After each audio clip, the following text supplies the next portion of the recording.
लो सुनी गई हमारी, यूं फिरे हैं दिन के फिर से, वही गोशाए कफस है, वही फसले गुल का मातम। वही गोशाए कफस है, वही फसले गुल का मातम। ये फैज साहब का शेर है, मीम पर खत्म हुआ जी। मेरा दिल सिर्फ तुम्हारी मोहब्बत के लिए है, लेकिन ये पेशकश महदूद मुद्दत के लिए है। लेकिन ये पेशकश महदूद मुद्दत के लिए है। ये यारब कहीं से भेज दे सूरज का साएबान, बादल की आंख है मेरे कच्चे मकान पर। बादल की आंख है मेरे कच्चे मकान पर। रे रहते हैं मेरे साथ फरिश्ते दुआओं में, मैं खुश नसीब हूँ मेरी माँ हयात है।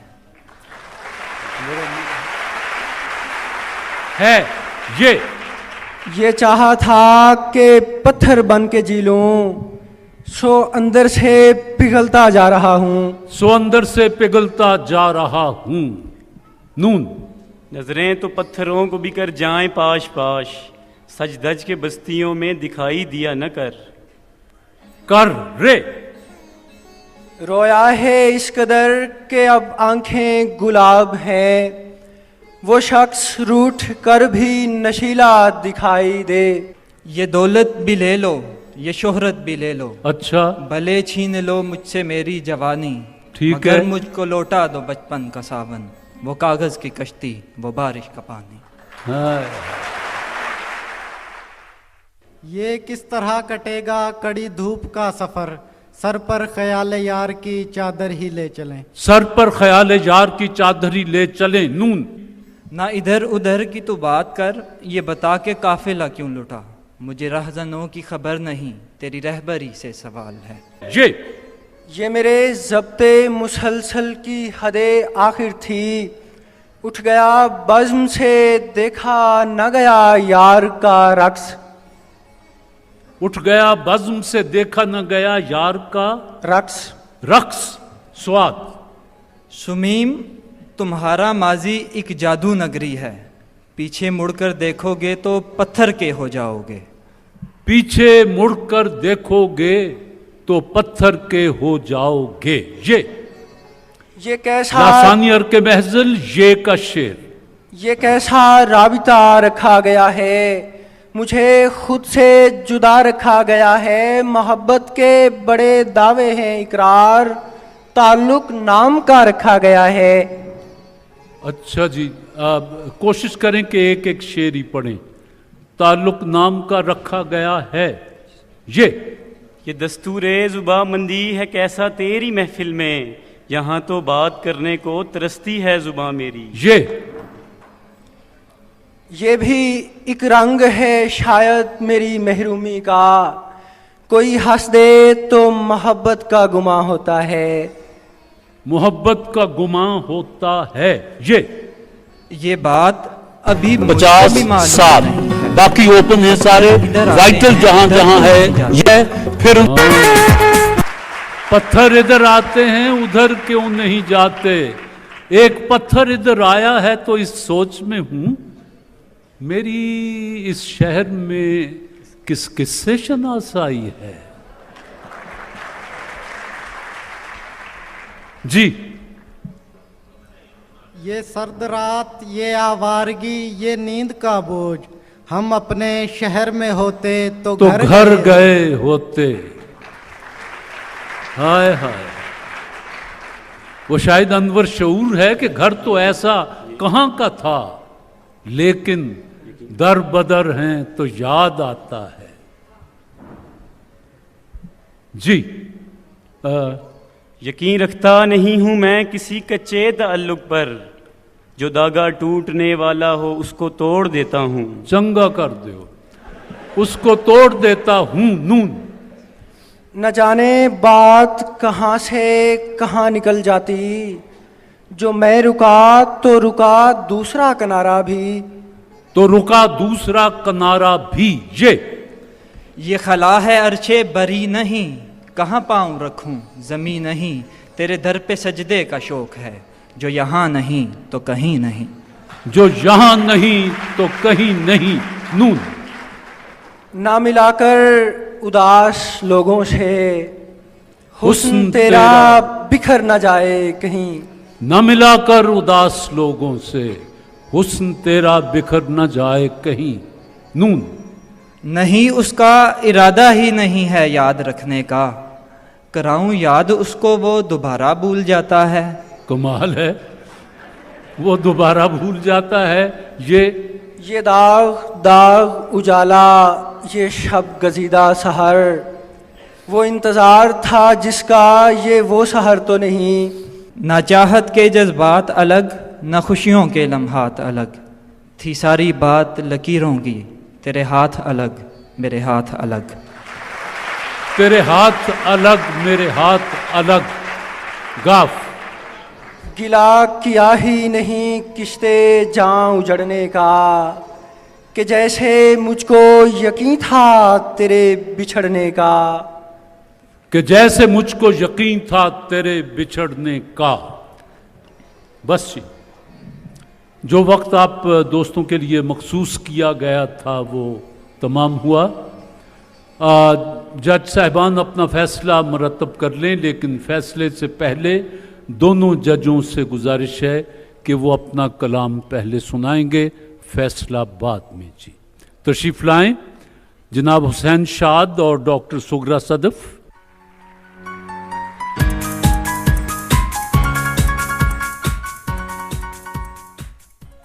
जी बहुत शुक्रिया तारिक साहब, और इस प्रोग्राम में आकर हमेशा एक अजीब सी खुशी होती है, क्योंकि ये तारिक अज़ीज़ शो है और तारिक अज़ीज़ एक शायर का नाम नहीं, एक दानिश्वर का नाम नहीं, एक तबका फ़िक्र का नाम है, एक स्कूल ऑफ थाट है।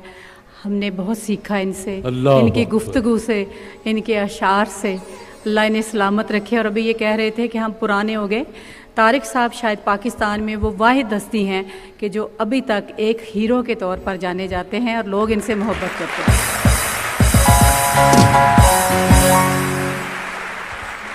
बहुत शुक्रिया आपकी इजाज़त से बहुत चंद शुक्रिया। शेर। आंखों में एक ख्वाब सी सूरत उतार कर, आंखों में एक ख्वाब सी सूरत उतार कर, कहता है कोई दश्ते तमन्ना को पार कर, कहता है कोई दश्ते तमन्ना को पार कर। और मैंने कहा कि दीद को मुद्दत गुजर गई, मैंने कहा कि दीद को मुद्दत गुजर गई। आई सदाए शौक अभी इंतजार कर, आई सदाए शौक अभी इंतजार कर। और वो कम बयां जो दिल को कभी खोलता नहीं, वो कम बयां जो दिल को कभी खोलता नहीं। खुद पर न उसकी याद को इतना सवार कर, वाह, खुद पर न उसकी याद को इतना सवार कर। और कल शाम की हवा मुझे फिर चूमती रही, कल शाम की हवा मुझे फिर चूमती रही। खुशबू कोई वजूद के अंदर उतार कर। वाह माशाअल्लाह, वाह जी वाह, शुक्रिया। खुशबू कोई वजूद के अंदर कल शाम की हवा कर। मुझे फिर चूमती रही, खुशबू कोई वजूद के अंदर उतार कर। और तारिक साहब, मैं हूँ किसी जमाल की मस्ती में दम बहुत, मैं हूँ किसी जमाल की मस्ती में दम बहुत। ए अक्ल संग फेंक मुझे संग सार कर, अल्लाह। मैं हूँ किसी जमाल की मस्ती में दम बहुत। ए अक्ल संग फेंक मुझे संग सार कर। बहुत शुक्रिया। माशाल्लाह डॉक्टर सुगरा सदफ अपना कलाम पेश कर रही थी। हुसैन शाद गज़ल के चंद शेर आपकी खिदमत। जी। आरज़ू का अक्स था पर्दा लगा, आरज़ू का अक्स था पर्दा लगा, उसका दरवाज़ा मुझे चेहरा लगा। जंगलों के वाह में अपनी जगह, जंगलों के वाह में अपनी जगह, घर परिंदों का बहुत अच्छा लगा। वाह। घर परिंदों का वाह में अपनी जगह, घर परिंदों का बहुत अच्छा लगा। सांवले बादल की ओड़े अजरकें, सांवले बादल की ओड़े अजरकें, शहर का मौसम बहुत तिश्ना लगा। शहर का मौसम बहुत तिश्ना लगा। और दायरों में रक्स करता वो फकीर, दायरों में रक्स करता वो फकीर, आगही के शहर में कैसा लगा। आगही के शहर में कैसा लगा। ये थे हुसैन शाद, डॉक्टर सुगरा सदफ और हुसैन शाद। अब जो आपका फैसला है, दोनों तालिब इल्म टीमें सुनने के लिए बेकरार हैं। दोनों जो पार्टियां थी, शेर बहुत अच्छे पढ़े उन्होंने, ख़ास तौर पर पढ़ने का स्टाइल जो होता है शेर का बड़ा अच्छा था। लेकिन ये है कि एक पार्टी ने कुछ शेर गलत भी पढ़े और उसके नतीजे में ज़ाहिर है उनके नंबर कट जाएंगे। और रिज़ल्ट जो है कौन पार्टी जीती है ये डॉक्टर सुगरा सदफ आपको बताएंगी। डॉक्टर सुगरा सदफ। बहुत शुक्रिया। मेरा ख्याल है कि रिज़ल्ट मुश्किल था बहुत। कुछ गलतियां तो मेरे सामने नज़र आ रही थी कि जिस तरह उन्होंने यूं को ये कह दिया, लेकिन इस तरफ से भी कुछ पढ़ने में, अदायगी में गलतियां हुई। और क्योंकि कुछ शेर ऐसे होते हैं कि तालिब इल्मों को पता नहीं चलता कि उसमें एक ज़ेर ज़बर की या पढ़ने में अगर कोई कमी बेशी रह जाए तो उसके नंबर कटते हैं। तो इस तरह से हमने ये फ़ैसला किया कि आज का मुकाबला बराबर रहा।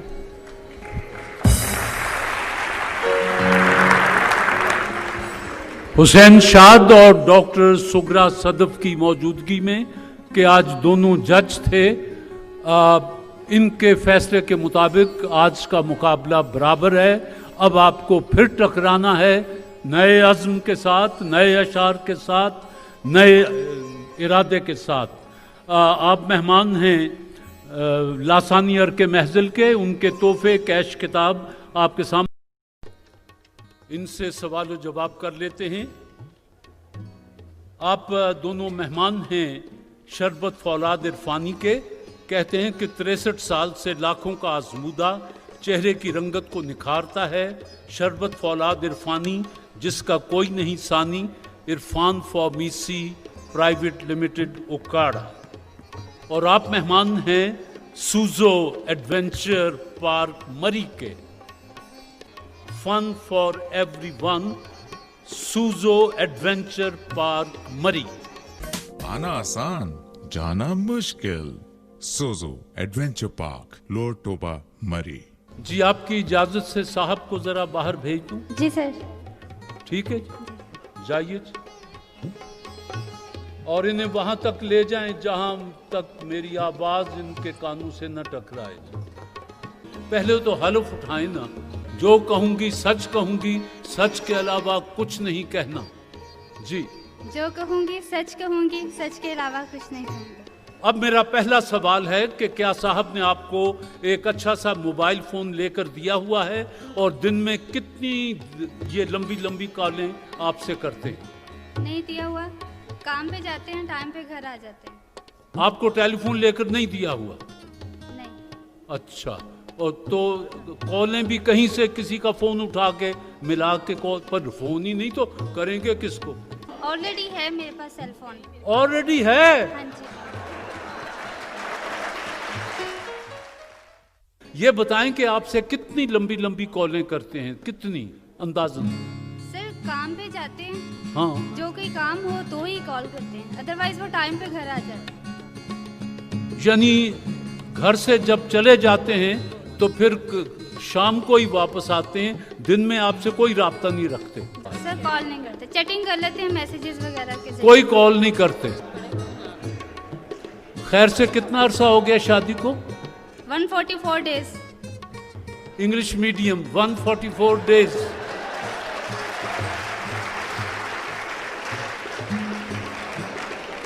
अच्छा जी, ठीक है। आपसे दूसरा सवाल है 144 डेज। शादी के बाद आप लोग कहां कहां गए? लाहौर में ही जो थोड़े बहुत पॉइंट्स थे विजिट किए हैं, फैसलाबाद, दीपालपुर, बस। ये सूजो एडवेंचर पार्क मरी में नहीं गए? अभी नहीं गए। अच्छा, ये बताएं कि नाश्ता आप दोनों इकट्ठे करते हैं या आप सोई रहती हैं 11 बजे तक और वो बेचारा खुद ही अंडा वंडा बना? इकट्ठे करते हैं नाश्ता। इकट्ठे करते हैं। ये बताएं कि घर का सारा खर्च आपके पास होता है या ये रोजाना का खर्च आपको देते हैं और फिर शाम को बैठकर एक एक पैसे का हिसाब मांगते हैं कि ये कैसा कहाँ खर्च किया, ये कहाँ खर्च किया?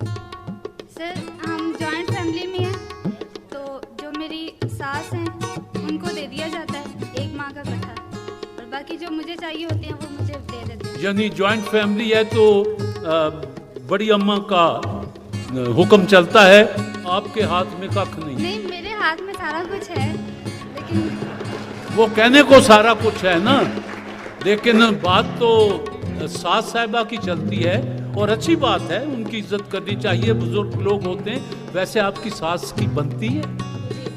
अल्हम्दुलिल्लाह बहुत अच्छी बनती है। सच सच कहना, सचमुच बहुत अच्छी बनती है। ये दुनिया की पहली दुल्हन है जो कह रही कि मेरी सास सोना है।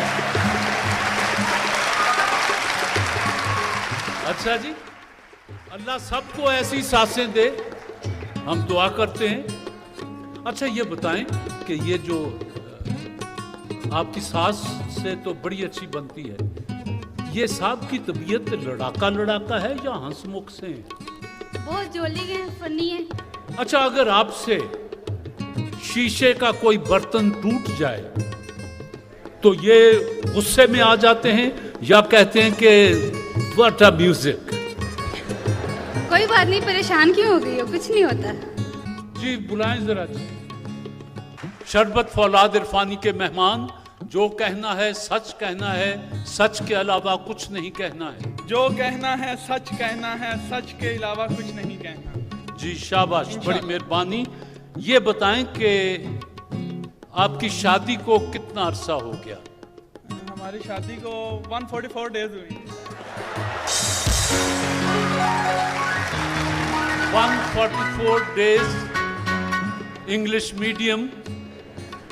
अच्छा जी, ये बताएं कि आपने खातून खाना को मोबाइल टेलीफोन लेकर दिया और आप इनसे दिन में कितनी कॉलें, लंबी लंबी कॉलें करते हैं?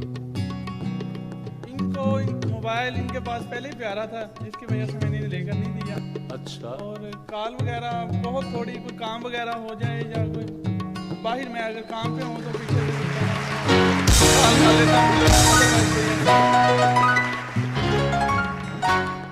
शरबत फौलाद इरफानी के मेहमान, आप शादी के बाद कहां कहां गए थे?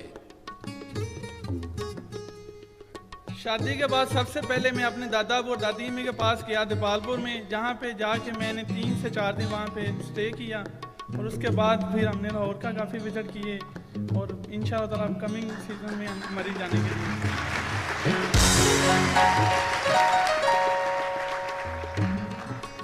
ये बताएं कि नाश्ता आप दोनों इकट्ठे करते हैं या ये सोई हुई होती हैं और आप खुद ही अंडा वंडा बना के खा पी के और दफ्तर चले जाते हैं? सर, जब ये बना लेती हैं फिर मुझे ये उठाती हैं, फिर मैं नहा के अच्छी तरह तैयार श्यार होके काम के लिए फिर हम नाश्ता करते हैं और फिर मैं काम पे जाता हूँ। ये बताएं कि घर का खर्च आप इन्हें पूरा 1 महीने का दे देते हैं या रोजाना देते हैं और फिर शाम को आके हिसाब मांगते हैं कि ये कहाँ खर्च हुआ, ये कहाँ खर्च हुआ? एक्चुअली हमारी कंबाइंड फैमिली है, जिसमें सारा खर्चा जो अम्मी के पास होते हैं और वही घर का सारा खर्चा। और ये तो अच्छी बात है, बुजुर्गों की कदर करनी चाहिए। इनको टका नहीं इनके पास? सर एक्चुअली अभी तक ऐसी जरूरत ही ना फील जी, ऐसे हालात ही नहीं हुए कि इनको खर्चा दिया जाए। एक्चुअली हम कंबाइंड फैमिली, आहो कंबाइंड फैमिली है, वो बेचारी बैठी है। फिर आज अमरूद खान नूं जी चाहुंदा पर किस तरह कमा सास नूं। हालांकि कई दफा कहा अच्छा ਧੀਏ मैं जावांगी बाजार तो ले आवांगी लो हफ्ता हो गया जांदी नू और ले आउंदी ये तो इंसाफ नहीं ना आखिर कुछ उसको भी तो दिया करें जेब खर्च सर कुछ पॉकेट मनी इनके पास होती है कुछ पे में से कुछ इन्हें दे देता हूँ बाकी घर में आप देते हैं ना डेफिनेटली आप ये बताएं कि क्या आप नर्म तबीयत आदमी हैं या लड़ाका से सर मजा ये फनी तबीयत है मेरी कोई ज्यादा सख्त या फनी हाँ फनी में 140 days फनी अच्छा ये बताएं कि फर्ज कीजिए कि खातून खाना से शीशे का कोई खूबसूरत सा बर्तन जो आपको बहुत पसंद था वो टूट गया सर इससे ज्यादा कोई चीज मुझे पसंद नहीं है टूटने वाली चीज टूटती रहती ये शुरू में सब यही कहते हैं तेरे लिए तारे तोड़ लाऊंगा तुझसे ज्यादा तो दुनिया में कुछ पसंद ही नहीं वो है शीशे का गिलास की हो जाए 900 गिलास तेरे दीवार के सिर दिए ये है वो है जरा मुझे 140 डेज की जगह 940 डेज हो लेने दें फिर पूछूंगा जी आपकी इजाजत है कि साहब को जरा बाहर भेज दूं जी हाँ बिल्कुल इजाजत है आइए सर सूजो एडवेंचर पार्क मरी की मेहमान जो कहना है सच कहना है सच के अलावा कुछ नहीं कहना है जी हाँ जो कहना है सच कहना है इसके अलावा कुछ नहीं कहना है सुना है शादी वाले दिन मौसूफ घर से भाग गए थे क्यों नहीं भागे थे आपको मालूम नहीं ये भागे ही नहीं थे बाज लोग कहते हैं कि ये इस शादी से खुश नहीं है इसलिए भाग गए थे आपका ताल्लुक जिंदगी के किस शोबे से है आपका ताल्लुक जिंदगी के किस शोबे से है भाई मेरा ताल्लुक तो सिर्फ जिंदगी से है इनका ताल्लुक खूबसूरत जिंदगी से है लेकिन खूबसूरत जिंदगी अक्सर शोबिज के लोगों की होती है चलिए इतनी मदद मैं आपकी करता हूं दूसरा सवाल शोबिज के बहुत से शोबे हैं क्या आप गुलकार हैं या अदाकार हैं वो पूछ रहे हैं जी कि आप गुलकार या गुलकारा हैं अदाकार या अदाकारा हैं भाई मैं तो इतना जानता हूँ कि मैं एक इंसान हूँ और आप ही की तरह कोशिश कर रहा हूँ कि इंसान ही रहूँ इसका ये मतलब है कि इस वक्त ये अदाकारी हो रही है तो वो जो भी कहते हैं आपका तीसरा सवाल क्या है क्या आपकी शादी अमेरिका के किसी डॉक्टर से हुई है?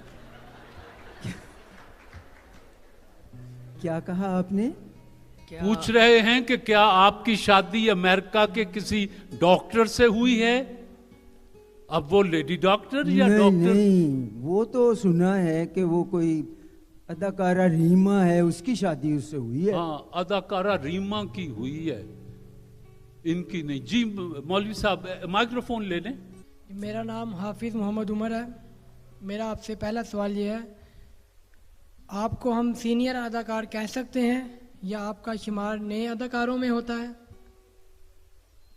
जी मैंने पहले भी ये जवाब दिया है कि मैं एक इंसान हूँ अदाकार या अदाकारा वो तो मेरा ख्याल है हर इंसान ही होता है कोई ना कोई अदाकार और कोई ना कोई अदाकारा जिंदगी एक अदाकारी है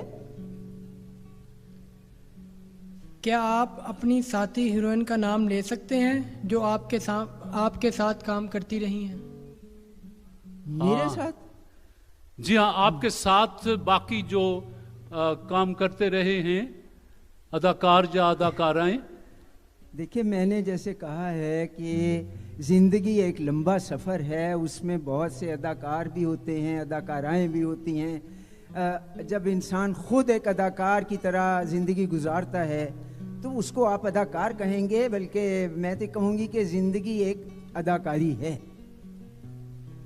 क्या आपका बेटा भी फिल्मों में काम करता है और अब एंकर पर्सन भी बन गया है नहीं मेरे बेटे तो माशाल्लाह पढ़ के तो अपनी बिजनेस में लगे हुए हैं कोई अदाकार नहीं है कोई अदाकार नहीं जी बेटा तीसरा My name is Iram Shehnas and I'm a medical student.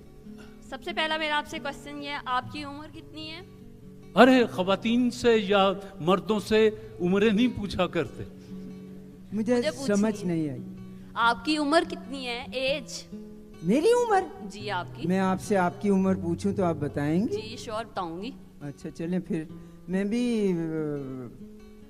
ठीक हूँ, बस बड़ी भी हूँ और ठीक ही है बस, यानी बालिग हैं यूं कह लें, नाबालिग नहीं है। क्या आप दराज कामत हैं या कद दरमियाना सा आपका? नहीं, अल्लाह का करम है, बहुत अच्छी हाइट है मेरी। क्या आप थिएटर में भी काम करती हैं? क्या आप थिएटर में भी काम करती रही हैं? नहीं नहीं नहीं, थिएटर में कहते हैं कि नहीं जी। हाँ जी, नाम लिखें जी, एक दूसरे से छुपाकर। मैं 5 गिनता हूं, आपको लिखना है। 1 2 3 4 5। शमा कुकिंग ऑयल के पहले मेहमान हाफिज साहब हैं और इन्होंने ब्राइट फेस के बॉक्स में पोशीदा शख्सियत का नाम बूझा है, रीमा।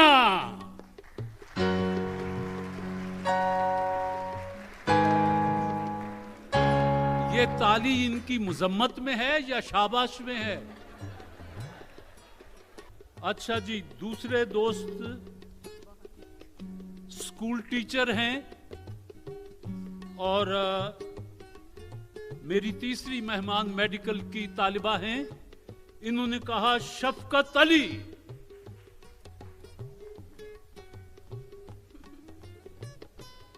आप शफकत चीमा तो नहीं कहना चाहती थी? और ये बीच में जो दोस्त खड़े हैं, इन्होंने कहा है कि बहार बेगम।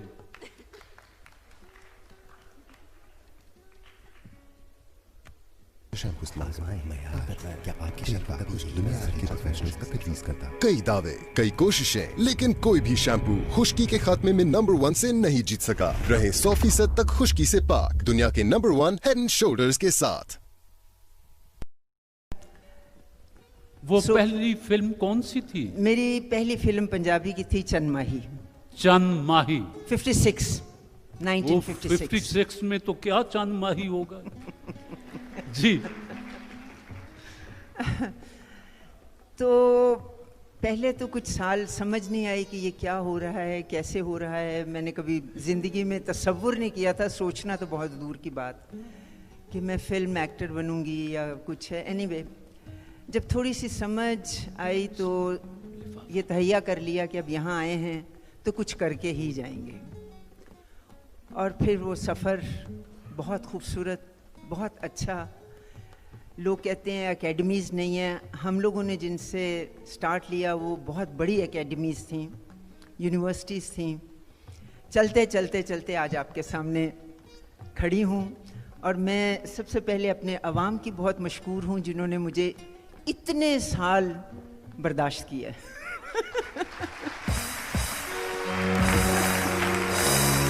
यहाँ लफ्ज़ बर्दाश्त की जगह नहीं थी। जिन्होंने इतने साल आपको अपने जहनों में रखा और आपकी अदाकारी को सराहा। Thank you very much. मैं बहुत इनकी ममनून हूँ। एज हीरोइन भी जितना काम किया इन लोगों ने बहुत पसंद किया। फिर मैं थोड़ी सी अलग हो गई, चंद सालों बाद माँ बन गई, तो फिर मैंने कहा माँ ही बने रहो अब। और अब 24-25 साल हो गए हैं माँ बने बने, लेकिन इन लोगों ने जितनी मोहब्बत से मुझे एक्सेप्ट किया है एज अ मदर, मैं कभी सोच भी नहीं सकती। पहली फिल्म जिसमें माँ का किरदार हिट हुआ जी,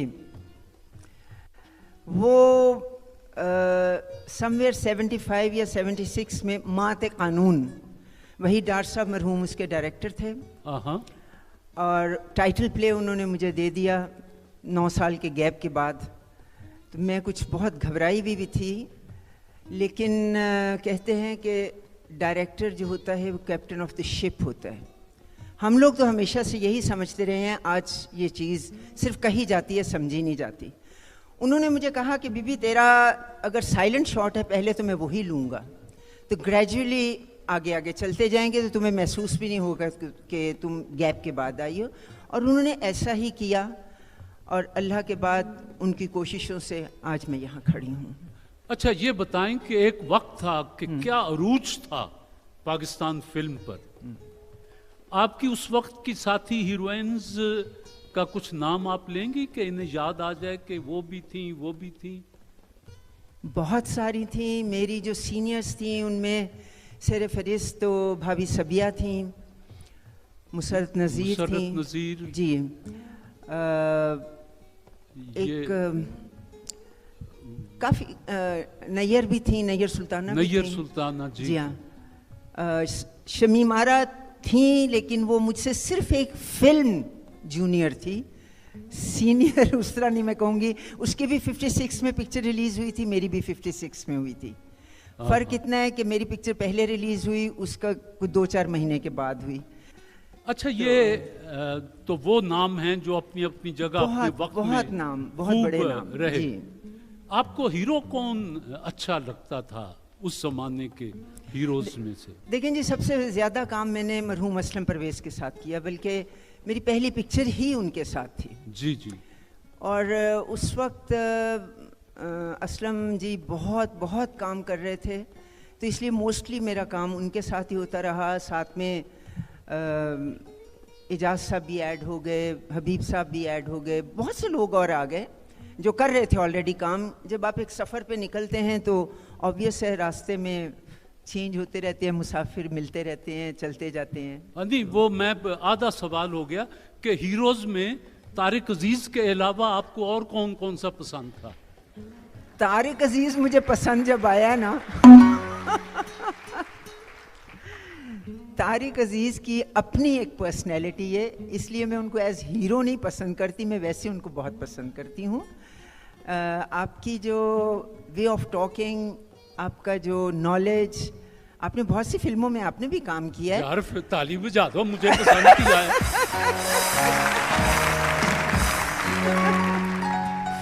जी।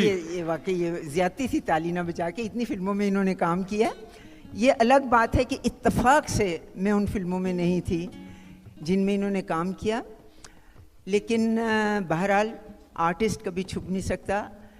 और उसके बाद भी, लेकिन हम लोग उस वक्त एक फैमिली थे, जितने भी लोग हम लोग थे, इसलिए काम इकट्ठा किया या ना किया, हम लोग ऐसे लगता था कि एक बहुत बड़ा घर नहीं कहना चाहिए, हवेली टाइप की चीज़ है जिसमें हम सब रहते हैं।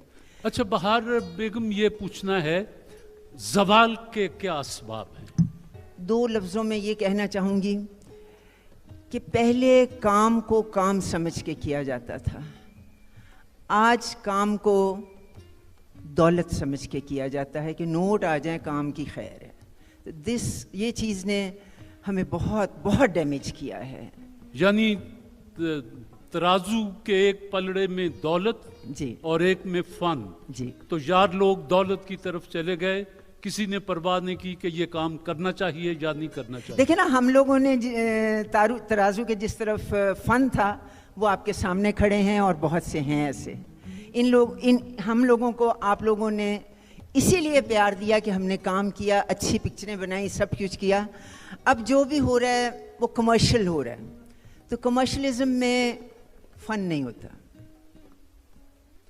अच्छा, पाकिस्तान टेलीविज़न के बारे में कुछ आप बताएंगी कि इसके प्रोग्राम कैसे जा रहे हैं, बाकी चैनल्स के मुकाबले में इसकी हुदूद हैं, वो अच्छा काम कर रहे हैं या ये बैलेंस काम कर रहा है?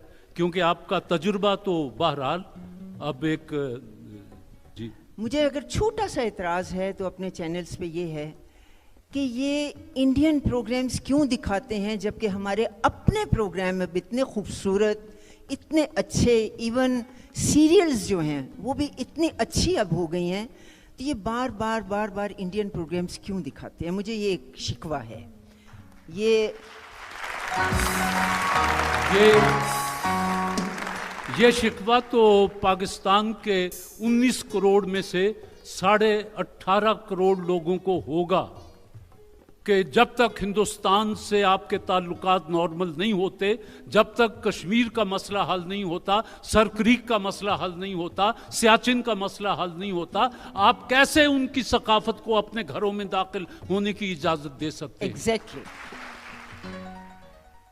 ये जितने भी चैनल्स खुले हैं, अब कहते हैं कि शायद 100 के करीब चैनल्स बन गए हैं। बिल्कुल बिल्कुल बिल्कुल। तो इनको बुनियादी तौर पर ये चाहिए कि ये पहले ये सोचा करें कि हम पाकिस्तान में बैठे हैं, हम पाकिस्तानी हैं, हमें पाकिस्तानी कौम को क्या देना है, क्या दिखाना है, ताकि हम अच्छाई की तरफ सफर कर सकें। बहरहाल कोई सबसे बड़ी बात है तारिक जी, आज हमने सब कुछ अपने आने वाले बच्चों को देना है, जो आज इतने हैं कल इतने बड़े होने हैं। They should know what is Pakistan, what is Pakistan doing.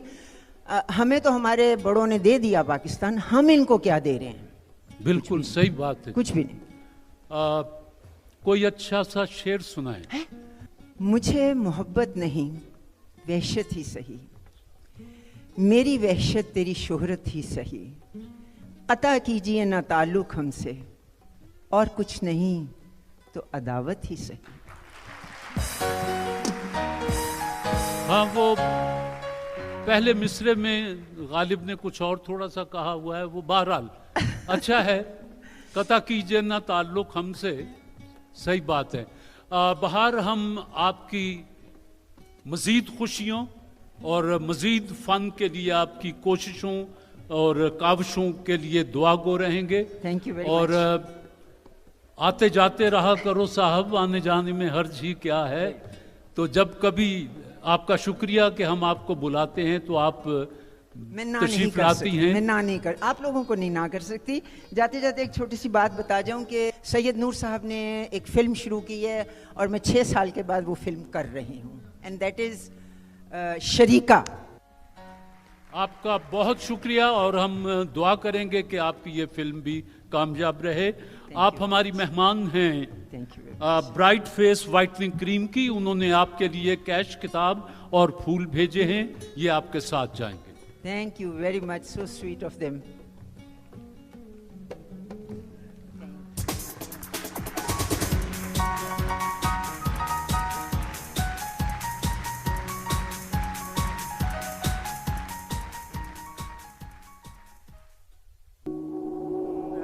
हर माँ चाहती है कि उसका बच्चा जिंदगी में आगे बढ़े।